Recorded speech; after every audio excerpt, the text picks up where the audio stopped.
안녕하세요. 김재준입니다. 자, 이번 주제는 두 가지로 구분이 되는데, 첫 번째는 여러분들 걱정하시는 재면접이죠. 내일 제가 보니까 경기도가 필기시 합격자 발표가 나는데, 재면접 관련해서 가장 이제 이슈가 되는 지역이 경기도죠. 이제 재면접은 왜 하는지에 대해서 이 근거법을 좀 찾아보면요.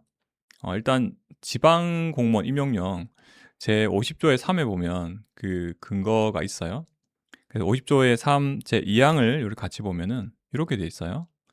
실시기간의 장은 제 1항에 따라서 등급이나 응시자 수와 선발 예정 인원 및 면접 방법 등을 고려해서 어, 면접 시험의 객관성과 공정성 확보하기 필요하다고 인정되는 경우죠. 재량이란 얘기예요. 그래서 우수 또는 미흡 등급을 받은 응시자에 대해서 면접을 추가로 실시할 수 있다. 추가로 할 수 있다고 돼 있죠. 이 조항을 근거로 면접을 추가로 더 하는 거예요. 그리고요, 최종적인 등급 판정을 어떻게 하는지 그 뒤에 잘 나와 있어요. 이 경우 제1항에도 불구하고 최초 면접 시험과 동일한 등급을 받은 응시자는 그 등급으로 최종 면접 시험에 등급을 받은 것으로 보고, 이 말은 뭐냐면 처음에 내가 면접에서 우수를 받았죠. 그러면은 그다음에도 우수가 나오면은 우수로 확정이 되는 거고요. 반대로 처음에 미흡을 받았는데 그다음에도 미흡을 받으면 미흡으로 확정이 되는 거죠.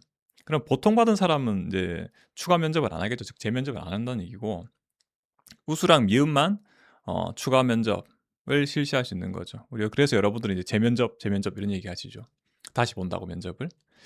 그래서 이제 확정 방법을 보셨고요. 그다음에 이런 것도 있죠. 다른 등급을 받은 응시자는 보통 등급을 받은 것으로 본다. 그 말은 뭐냐면 처음에 내가 우수였는데 그다음 두 번째 면접에 재면접에서 보통이나 미흡이 나오면은 보통으로 확정이 되는 거고요. 처음이랑 결과가 다르잖아요. 그다음에 반대로 내가 처음에 미흡 받았는데 그다음 두 번째 면접에서 보통이나 우수가 나왔어요. 그러면은 보통으로 확정이 된다는 얘기죠. 자, 이렇게 해서 사실 이 재면접 관련된 이 근거 규정을 보면서 결정 방법을 말씀을 드렸고요. 자, 그러면은 이제 걱정되는 게 이거죠. 특히 경기도 지역 분들.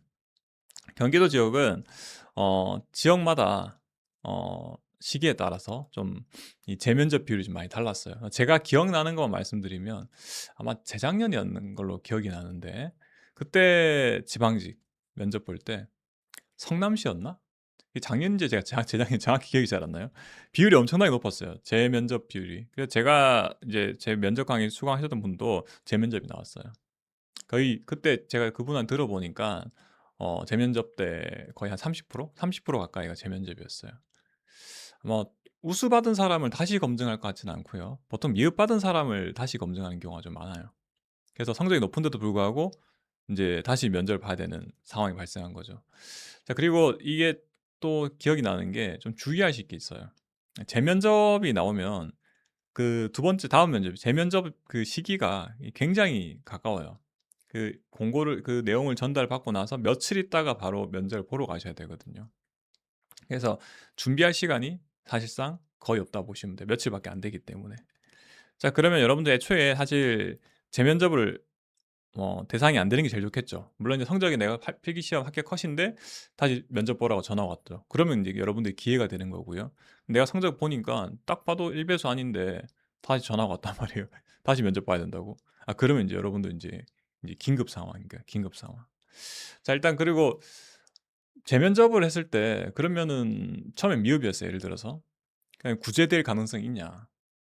그래서 이 확률로 봤을 때는 우리가 다음 두 번째 면접에서 보통이나 우수 받으면 되니까, 뭐 우수는 그렇다 치더라도 보통만 받으면 되니까 다시 어지간하면 다시 미흡에서 보통으로 구제가 되지 않을까 생각하시겠지만, 실제로 그 해당 지역의 결과를 보면은 처음에 재면접 통보받았던 사람들 중에 거의, 제가 기억이 정확한 건 아니에요. 뭐 거의 한 절반 이상 그대로 이제 미흡받아서 면접에 탈락했다는 소식을 들었어요.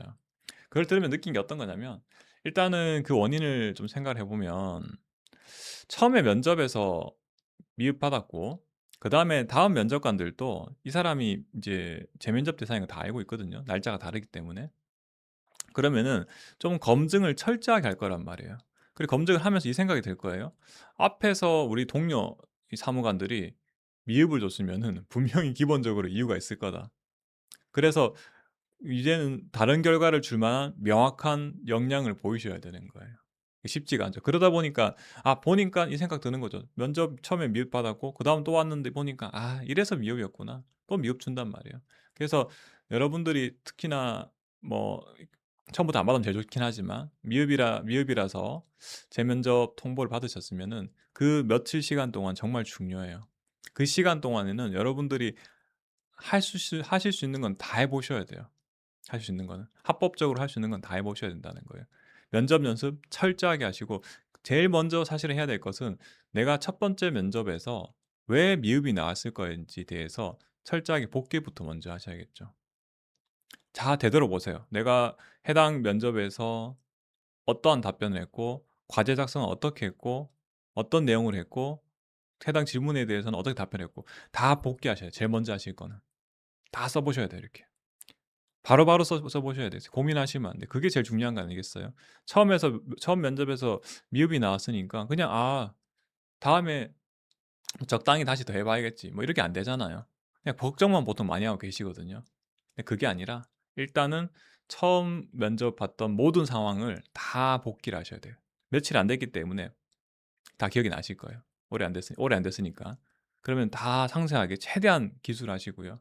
그런 다음에 뭐 여러분들이 그거에 대해서 조금 더 상담을 받아볼 수 있는 뭐 예를 들어 뭐 노량진 같은 데 학원 같은 데 많잖아요, 면접하고. 여러분들보다는 좀 잘 알지 않겠어요, 그래 최소한.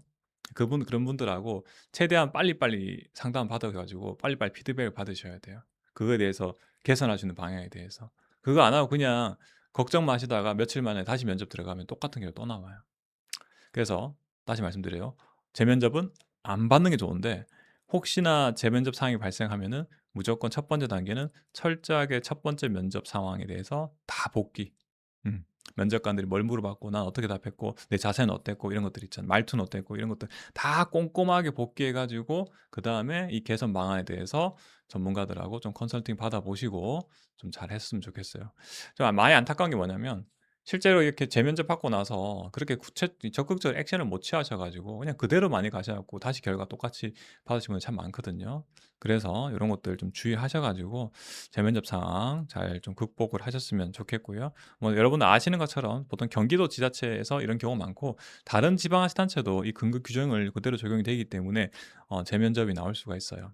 그리고 실제로 몇몇 지자체의 이 저기 면접 관련 공고 글을 보면은 재면접을 할 수 있다고 근거 규정을 다 두고 있어요. 보통 제가 근무하는 울산광역시에서도 보통 미흡이 나온 경우에는 재면접을 하는 경우가 꽤 있었어요. 참고하시고요. 그다음에 두 번째 주제는 어떤 거냐면 뭐 여러분들 아시는 것처럼 국가직은 이제 필기시험 총점이 동일하고 면접이 보통이면은 최종 합격자를 총점 순에 따라서 그리고 총점 동점이면은 다 합격시키는 게 아니라 전공 성적이 높으면은 합격이 되고 그다음에 나머지 성적보단 전공 성적이 그래서 중요하다 뭐 이렇게 알고 계시죠? 그럼 지방직은 어떠냐? 일단은 그 결론부터 말씀드리면 지방직 같은 경우에는 내년부터 시행이 돼요. 시행이죠, 시행. 근데 인제 "올해부터 아니냐?"라고 이렇게 질문 올려오셔서 생각이 나서 말씀을 드리는데 사실 그 내용도 우리 지방 공무원 임용령에 명시가 돼 있고요. 임용이 현행 법령이 아니라 시행 예정법에 있어요. 내려가 보시면은 파란색으로 같은 50조의 3이 있죠. 얘는 지금 현행 법이 아니라 앞으로 이렇게 시행될 거라고 표시를 해둔 거예요. 쭉 내려보면은 언제 시행이냐? 2027년 1월 1일 법은 이미 개정이 됐고요. 법령은 이미 개정이 됐고 그 개정된 사항을 언제 효력을 발생시킬 것이냐 그에 대한 이야기예요. 여러분 아마 행정법 배우신 분 다들 아시죠? 그래서 그 내용이 내년부터 이렇게 전공 성적에 따라서 이제 높은 사람 동점이 이 총득점이 동일하면은 전공 성적이 높은 사람이 합격한다가 여기 빨간색 표시되어 있죠. 요거 이 부분이에요. 요게 내년 개정은 올해 6월 30일 됐지만 실제 시행은 내년 1월 1일부터 시행이 되는 거예요. 이것 때문에 헷갈리신 거죠. 이것 때문에. 이거 보통 이제 법에 시행하고 개정하고 이게 잘 모르시는 분들이 좀 헷갈려 하시는데 시행이 이 효력이 발생하는 거고요. 개정은 먼저 해요. 개정 먼저 해 놔야지 앞으로 인제 이렇게 법이 바뀔 것이라는 걸 미리 알려주는 거예요. 그래서 이렇게 되는 거고 그 내용을 보면은 이렇게 돼 있어요. 마지막 줄만 보시면 되는데 해당 총득점이 동일한 경우에는 제2차 시험에 해당하는 과목의 총득점이 높은 사람부터 차례로 합격한다 돼 있죠. 근데 여러분들 2차 시험 없잖아요. 면접인가? 그게 아니고요. 여기 별표를 찾아보면 돼요. 별표 9에 보면 2차 시험이 뭔지 나와 있어요. 보면 8급이나 9급 이제 공개 경쟁이죠, 여러분들은. 공개 경쟁 임용에서는 보면 1차가 구분되어 있어요. 제1차가 국어, 영어, 한국사고요. 제2차가 필수래서 행정법이랑 행정학이라고 돼 있죠. 그러면 이제 다시 돌아가서 이제 다시 그 해당 규정을 좀 찾아보면요. 이렇게 여기 2차 시험 돼 있죠. 제2차 시험. 여기 제2차 시험은 행정법하고 행정학, 일반 행정 기준이죠. 그게 높으면은 이제 높은 사람 순으로 먼저 합격한다. 자, 이제 아셨죠? 명확하게 말씀드렸어요. 지방직은 내년부터 전공 성적에 따라서 바뀌는 거예요. 자, 이렇게 해서 제가 두 가지에 대해서 말씀을 드렸고요. 그러면 또 다음에 또 생각나는 주제 있으면 또 말씀을 드리도록 할게요. 네, 감사합니다.